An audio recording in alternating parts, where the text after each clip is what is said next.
Telugu Desam party నుంచి అధికార ప్రతినిధి సంపత్రాజు గారు వారితో మాట్లాడదాం. సంపత్రాజు గారు నమస్తే అండి. నమస్తే బ్రహ్మనాయుడు గారు.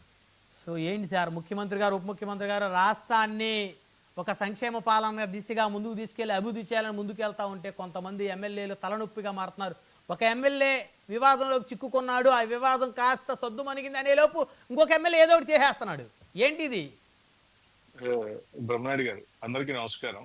ఇక్కడ ఒక విషయం బ్రహ్మనాయుడు గారు, ఏదైతే ఎమ్మెల్యేలు కొత్తగా ఎన్నిక కాబడ్డారో ఆ ఎన్నిక కాబడిన ఎమ్మెల్యేలు కొంత ప్రవర్తన విధానం బాగలేదు, చూసే ప్రజలకు కూడా వింపుగా లేనటువంటి పరిస్థితులు మనం చూస్తున్నాం. అయితే సీనియర్ అయిన బుడ్డా రాజశేఖర్ గారు నిన్న ప్రవర్తించడం ఎవరు ఒప్పుకోవడం లేదు.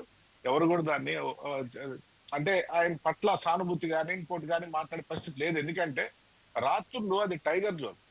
ఏదైతే మనం పోయినా, మీరు పోయినా, నేను పోయినా, ఎవరు పోయినా 9 గంటల తర్వాత వెహికల్ అక్కడ పోనిచ్చే పరిస్థితి లేదు. అలాంటి పరిస్థితుల్లో ఆయన రాత్రి అక్కడికి పోవడం, ఆయన ఏంటంటే గట్టిగా రైట్ రైట్ రైట్ రైట్ ఇప్పుడు వినపడుతుందా? ఇప్పుడు వినపడుతుందా?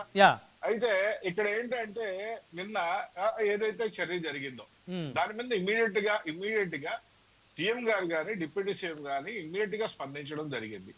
అధికారుల పట్ల ఏదైతే ఎమ్మెల్యే ప్రవర్తించాడో దాన్ని సీరియస్ గా తీసుకున్నారు, మందలించడం జరిగింది, దర్యాప్తు చేయమన్నారు, అధికారులకి సీరియస్ యాక్షన్ తీసుకున్నారు, పోలీసులు కేసు పెట్టమన్నారు, దర్యాప్తు చేసి క్లీన్ పిక్చర్ ఇమ్మని చెప్పారు. అది వచ్చిన తర్వాత ప్రభుత్వ నిర్ణయం ఏ విధంగా ఉంటుందో చూడాలి. రెండోది, ఎక్కడైతే కొత్తగా ఈ ఎమ్మెల్యేలు ఎన్నిక కాబడిన వాళ్ళు ప్రవర్తించే విధానాన్ని చాలా సీరియస్ గా తీసుకోవడం జరిగింది. ఇంకా ఉపేక్షించేది ఏం లేదు.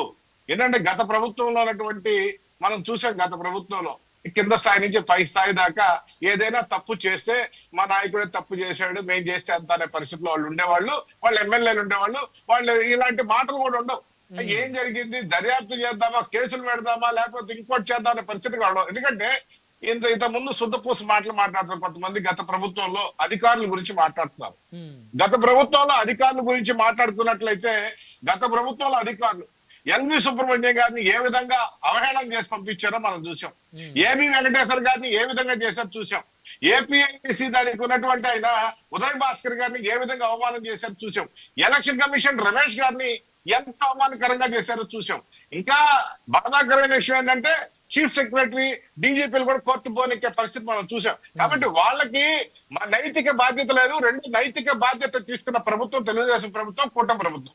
ఎటువంటి పరిస్థితుల్లో డిప్యూటీ సీఎం చాలా స్పష్టంగా చెప్పాడు, నేను చేసినా సీఎం చేసినా ఎవరు చేసినా ఉపేక్షించేది లేదు, తప్పు చేసిన వాళ్ళు ఉపేక్షించేది లేదని ఆయన చెప్పారు. ముఖ్యమంత్రిగా చాలా స్పష్టంగా చెప్తున్నారు, విధి విధానాలు ఎప్పుడు ఉండవండి. నాకు ఎప్పటి నుంచి కూడా కార్యకర్తలకి క్రమశిక్షణ మీటింగ్లు పెట్టడం, క్రమశిక్షణ తరగతులు జరపడం ఇవన్నీ చేసేవాళ్ళు. కాబట్టి ఎవరు కూడా ఇక్కడ భాష సంస్కృతి మా పార్టీలు ఎప్పుడూ లేదు. కాబట్టి ఎవరో కొత్తగా వచ్చిన వాళ్ళు ప్రవర్తించేదానా తలనొప్పులుగా మారినటువంటి పరిస్థితుల్లో ప్రభుత్వం సీరియస్ గా తీసుకుంటది. దానిలో ఎటువంటి పరిస్థితుల్లో ఉపేక్షించేది లేదని సీఎం గారు చెప్పడం జరిగింది, డిప్యూటీ సీఎం గారు చెప్పడం జరిగింది. ఎటువంటి పరిస్థితుల్లో వాళ్ళ మీద చర్యలు ఉంటాయి.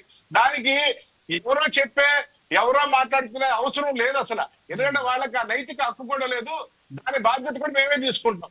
ఎటువంటి పరిస్థితుల్లో రాష్ట్రంలో ఏదైతే ఒక బ్రాండ్ గా ముందుకెళ్తుందో ఈ రోజు అభివృద్ధి ఆటంకాలు ఎవరైతే ఉన్నారో వాళ్ళ మాటలు పట్టించుకునే సమస్య లేదు. వాళ్ళు చేసిన నిర్వాహకం ఏందో ప్రజలు చూశారు. సంపత్రాజు గారు, మీరు తెలుగుదేశం పార్టీ అధికార ప్రతినిధి.